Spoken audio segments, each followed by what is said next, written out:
You know, I was staying at F9 at Krishna Wellington, and you won't believe my nephew had come there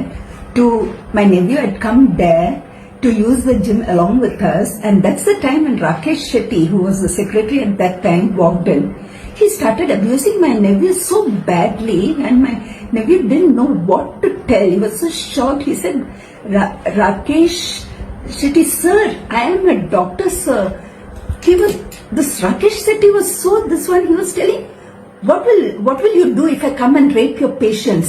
That is the way the audacity he had.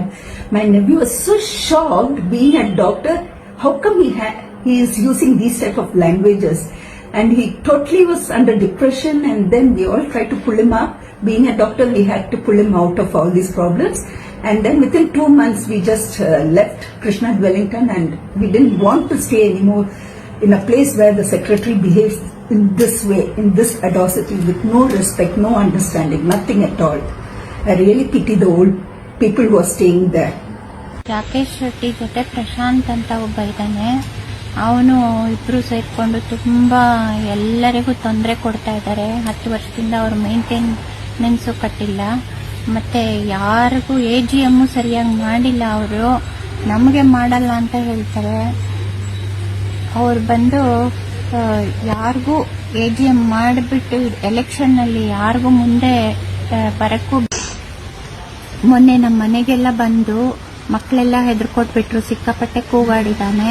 ಬಂದು ಹೇಳಿದ್ರೆ ನನಗೆ 10 ವರ್ಷದಿಂದ ಅವನ್ maintenance ಕೊಟ್ಟಿಲ್ಲ. ತುಂಬಾ ದೊಡ್ಡ ಗಂಟ್ಲಲ್ಲಿ ಕಿರ್ಚೋದು, ಕೆಟ್ಟ ಮಾತುಗಳು ಹೇಳಕ್ಕೆ ಇಷ್ಟ ಆಗಲ್ಲ. ಅವೆಲ್ಲ ನಮ್ಮ ಬಾಯಿಂದ ಬರೋದು ಇಲ್ಲ. ಮಾತಾಡಕ್ಕೆ ಅವೆಲ್ಲ ಹೇಳಕ್ಕೆ ನನ್ಗಾಗೋದಿಲ್ಲ. ಬೈದು ಯಾರಿಗೂ ಮಾತಾಡಕ್ಕೂ ಬಿಡೋದಿಲ್ಲ. ಅವನೇ ದೊಡ್ಡ ಗಂಟ್ಲಲ್ಲಿ ಇದು ಮಾಡಿಬಿಟ್ಟು ಕಿರ್ಚಿಬಿಟ್ಟು ಯಾರಿಗೂ ಮಾತಾಡಕ್ ಬಿಡದೆ, ನಾನು power TV owner Rakesh Shetty ಎಲ್ಲ ಟಿವಿನಲ್ಲಿ ಹಾಕ್ಬಿಟ್ಟು ಎಲ್ಲರಿಗೂ ಬ್ಲ್ಯಾಕ್ ಮೇಲ್ ಮಾಡ್ತೀನಿ, ಹಿಂಗ್ ಮಾಡ್ತೀರಾ ಹಂಗ್ ಮಾಡ್ತೀನಿ ಅಂತನ್ಬಿಟ್ಟೆಲ್ಲ ತುಂಬಾ ಹೆದರಿಸ್ತಾನೆ. ಯಾರಿಗೂ ಅವನ್ನ ತಡಿಯೋರು, ಎದುರು ಹಾಕೊಳ್ಳೋರು ಇಲ್ಲಿ ಯಾರು ಇಲ್ವೇ ಇಲ್ಲ. ಎಲ್ಲರೂ ಹೆದರ್ತಾರೆ ಅವನ್ಗೆ.